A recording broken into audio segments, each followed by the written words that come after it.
সুপ্রিয় শিক্ষার্থীরা, আজকে আমরা মাতৃভাষা কবি ও সাহিত্যিক বইটির 37 নম্বর পৃষ্ঠা নিয়ে আলোচনা করব।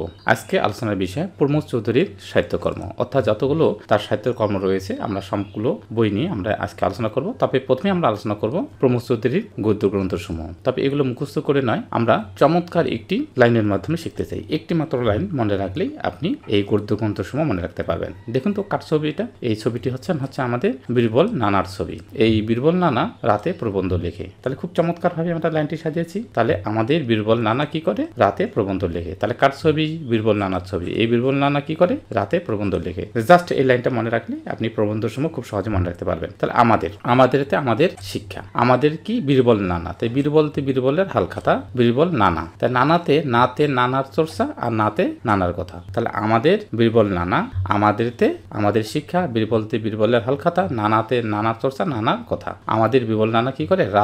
রাতে প্রবন্ধ লিখে। রাতে রায়তের কথা, তেতে হচ্ছে তেল নুন লাকড়ি, এবং প্রবন্ধ হচ্ছে প্রবন্ধ সংগ্রহ। তাহলে চমৎকারভাবে আমরা শিখে ফেললাম আমাদের বীরবল নানা রাতে প্রবন্ধ লেখে।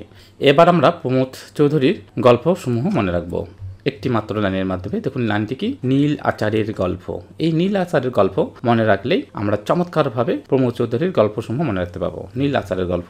নীলতে হচ্ছে নীল লোহিত, আচার আতে হচ্ছে আহুতি, চারতে হচ্ছে চার ইয়ারির কথা, আর গল্প হচ্ছে গল্প সংগ্রহ। তাহলে নীল আচারের গল্প, নীলতে হচ্ছে নীল লোহিত, আচার আতে হচ্ছে আহুতি, চারতে হচ্ছে চার ইয়ারির কথা, গল্প হচ্ছে গল্প সংগ্রহ। তাহলে নীল আচারের গল্প, এই চমৎকার লাইনটির মাধ্যমে আমরা প্রমোদ চৌধুরীর গল্পসমূহ খুব সহজে মনে রাখতে পারি।